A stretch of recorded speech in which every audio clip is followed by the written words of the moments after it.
नमस्कार, मैं doctor Anupama Saxena LBS college Kotputli से प्रथम वर्ष राजनीति विज्ञान की इस कक्षा में आप सभी का स्वागत है।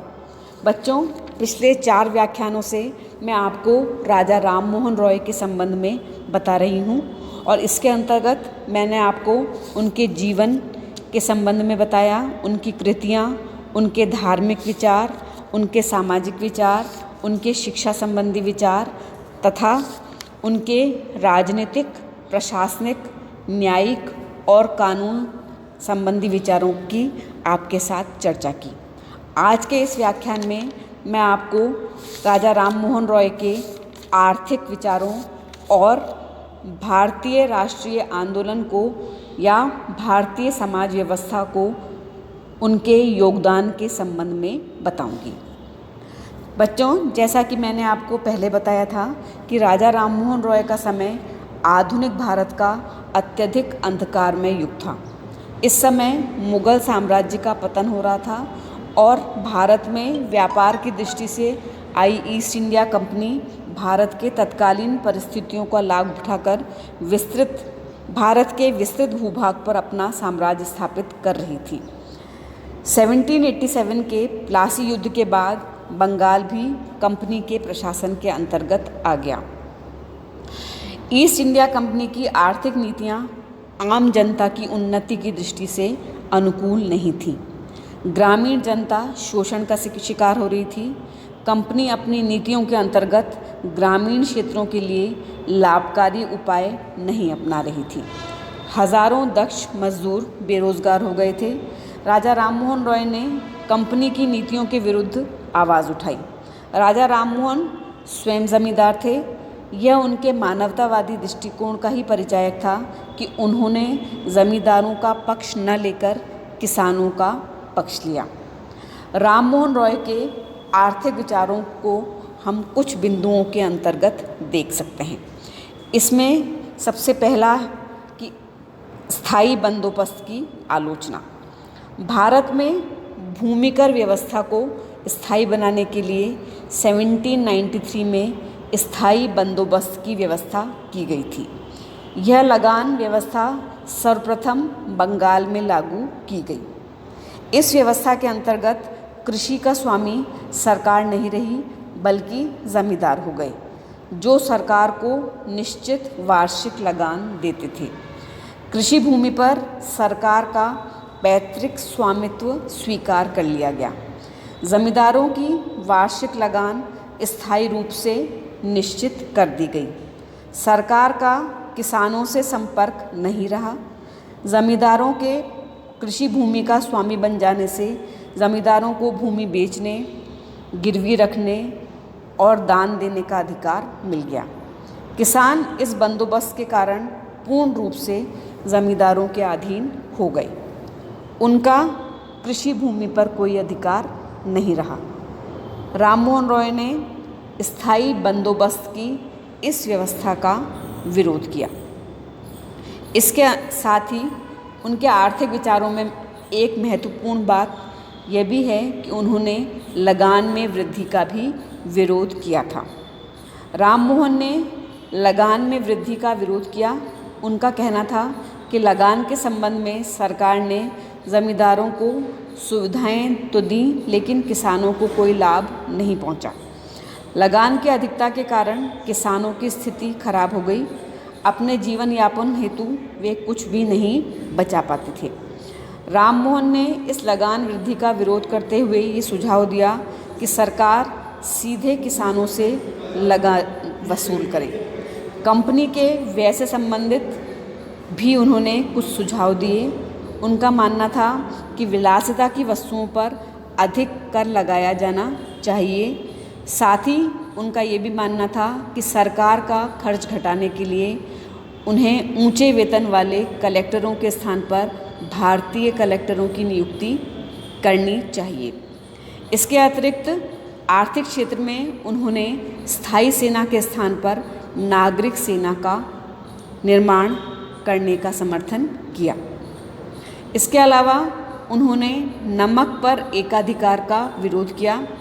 ईस्ट इंडिया कंपनी का नमक पर एकाधिकार था, जिनके फलस्वरूप लगभग 1.25 लाख मजदूर गुलामी की स्थिति में रह रहे थे।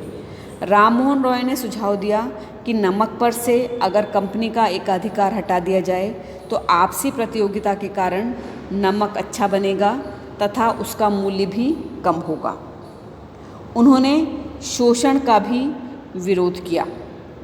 राय प्रथम भारतीय थे जिन्होंने भारतीय बुद्धिजीवियों व शासकों का ध्यान इस ओर आकृष्ट किया कि भारत की विशाल धन संपदा ब्रिटेन से लाई जा रही थी। अवकाश ग्रहण करने पर कंपनी के अधिकारी विशाल धनराशि एकत्र कर इंग्लैंड ले जाते थे और इस धनराशि का कोई हिसाब नहीं होता था। राय ने इसका विरोध किया। इसके अतिरिक्त आर्थिक क्षेत्र में राय ने संपत्ति के अधिकार का पक्ष लिया। राममोहन रॉय ने संपत्ति के अधिकार को महत्वपूर्ण माना। इस अधिकार को पवित्र अधिकार स्वीकार करते हुए उन्होंने यह मत प्रकट किया कि यह अधिकार अतिक्रमणीय है। संपत्ति के अधिकार का पक्षधर होने के कारण ही उन्होंने जमींदारी प्रथा का समर्थन किया तथा कहा कि कानून द्वारा इस प्रथा में हस्तक्षेप नहीं किया जाना चाहिए। इस प्रकार यद्यपि अन्य उदारवादी विचारकों की भांति उन्होंने संपत्ति के अधिकार का पक्ष लिया, लेकिन जमींदारों के विरुद्ध किसानों के हितों की रक्षा के लिए उन्होंने राज्य से इस क्षेत्र में हस्तक्षेप की उम्मीद भी की। इस दृष्टि से वे अन्य उदारवादी विचारकों से भिन्न थे, क्योंकि पश्चिमी उदारवाद आर्थिक क्षेत्र में राज्य के हस्तक्षेप को स्वीकार नहीं करता। इसके अतिरिक्त उन्होंने संपत्ति पर नारी के अधिकार का भी पक्ष लिया और धन की निकासी का विरोध किया।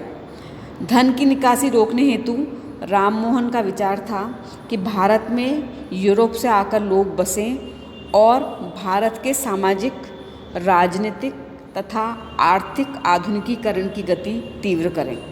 राय इस प्रकार के प्रयास को अनेक दृष्टियों से महत्वपूर्ण मानते थे। उनका मत था कि इससे भारतीय कृषि में सुधार आएगा, क्योंकि यूरोपवासी भारत में कृषि की नई तकनीकों का प्रयोग भारत में करेंगे। उनके संपर्क से भारतीय समाज में प्रचलित कुरीतियों में भी कमी आएगी और भारतीय अपनी शक्तियों का प्रयोग समाज के विकास कार्यों में कर सकेंगे। इसके साथ ही इस संपर्क से औद्योगिकरण की प्रक्रिया में भी गति आएगी। यहाँ यह महत्वपूर्ण है कि राय द्वारा यूरोपीय लोगों को भारत में आमंत्रित करना सशर्त था। वे चाहते थे कि भारत में ऐसे शिक्षित यूरोपवासियों को ही बसने दिया जाए जो सच्चरित्र हों और समृद्ध भी हों। तो ये थे बच्चों राय के आर्थिक विचार। अब हम बात करते हैं राय के योगदान के संबंध में। राय को आधुनिक युग के जनक के रूप में माना जाता है। राममोहन के संबंध में कवि रविन्द्रनाथ टैगोर ने लिखा है कि राममोहन रॉय अपने देशवासियों में उस समय अवतरित हुए जब चारों ओर का वातावरण उन्हें पूर्ण रूप से अस्वीकार करता था। फिर भी वे ऐसे व्यक्ति सिद्ध हुए जिनकी हमारे इतिहास को गहन अंधकार में प्रतीक्षा थी। ऐसा व्यक्ति जो अपने जीवन में देश के प्रति मिशनरी भावना और आत्मीय रूप से पूर्ण रूपेण महानता का प्रतिनिधित्व करे। उसका एक अकेला जीवन था, लेकिन उसके साथ परम सत्य और असीम साहस था जो उसके लिए मार्गदर्शक सिद्ध हुआ। राजा राममोहन रॉय ने देश के सार्वजनिक जीवन में भाग लिया, तत्कालीन यूरोप की गतिविधियों से स्वयं को परिचित रखा, सामाजिक कुरीतियों से युद्ध किया, पाश्चात्य शिक्षा प्रणाली को लागू करने में सहायता दी, समाचार पत्रों की स्वतंत्रता का समर्थन किया और ऐसी संस्था और विचारधारा की नींव डाली जिसने भारत के विभिन्न भागों में सामाजिक जागरण की लहर उत्पन्न की। राय ने ऐसी अनेक प्रवृत्तियों को जन्म दिया जिसके फलस्वरूप समाज मध्य युग की सीमाओं को पार करके आधुनिकता के दौर में आया। इसलिए राम मोहन रॉय को आधुनिकता का जनक माना जाता है। उनके प्रमुख योगदानों में एक बिंदु हम इसको ले सकते हैं कि उन्होंने हिंदू धर्म की बुराइयों पर प्रकाश डाला। राम मोहन रॉय प्रथम भारतीय थे जिन्होंने हिंदू धर्म के दोषों को जनसाधारण के सम्मुख प्रस्तुत किया। उन्होंने मूर्ति पूजा, कर्मकांड तथा अन्य धार्मिक क्रियाओं का खंडन कर हिंदू धर्म शास्त्रों को नवीन ढंग से व्याख्यात किया। राम मोहन भारत की प्राचीन दार्शनिक विचारधारा के प्रति प्रेम और आदर रखते थे, लेकिन साथ ही साथ उनका यह विचार भी था कि पश्चिमी संस्कृति भारत के पुनरुत्थान में सहायक होगी। वे विवेकशील दृष्टि और वैज्ञानिक सोच के पक्षधर थे। हिंदू धर्म की बुराइयों पर प्रकाश डालने के अतिरिक्त राम मोहन को पुनर्जागरण के प्रथम प्रतिनिधि के रूप में भी जाना जाता है। अंग्रेज़ तथा अंग्रेज़ी संपर्क से जहां देश के अनेक लोग अप्रभावित रहे, वहीं कुछ लोगों को इस संपर्क ने सोचने और अंतः निरीक्षण करने को भी प्रेरित किया। इसके प्रथम प्रखर प्रतिनिधि राजा राम मोहन रॉय थे। वे तीक्ष्ण बुद्धि और संवेदनशील हृदय के स्वामी थे। अनेक देशों और भाषाओं के धार्मिक व लौकिक साहित्य का उन्हें ज्ञान था। उन्होंने यह अनुभव किया कि वैचारिक जड़ता, धार्मिक विकृति और सामाजिक कुरीतियाँ भारत की दुर्दशा का मूल कारण है और इसके लिए उन्होंने जीवन पर्यंत कार्य किया।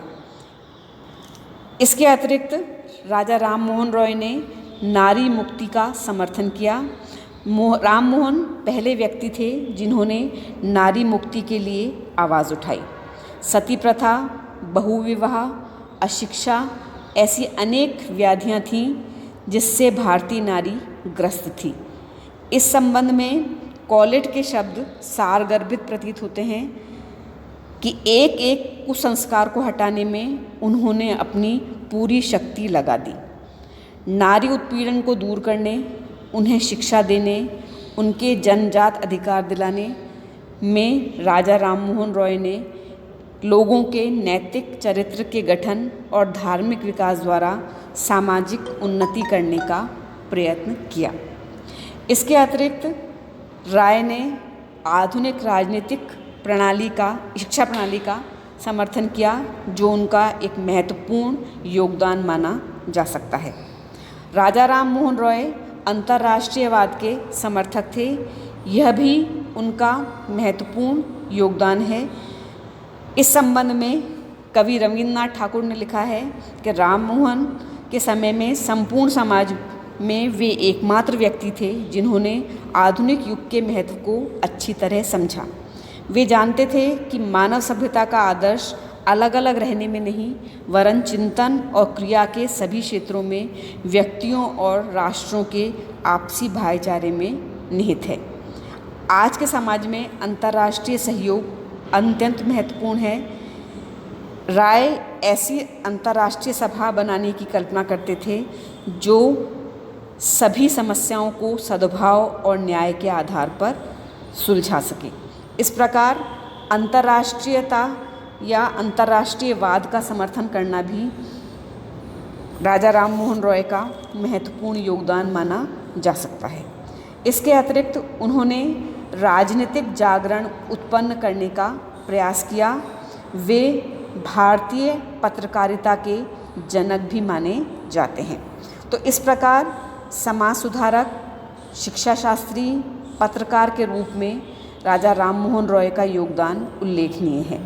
सामाजिक पुनर्निर्माण के क्षेत्र में उन्होंने व्यक्ति के हित के साथ साथ अधिक से अधिक लोगों के हित का ध्यान रखा और इस प्रकार व्यक्तिवाद तथा समाजवाद में सामंजस्य स्थापित किया।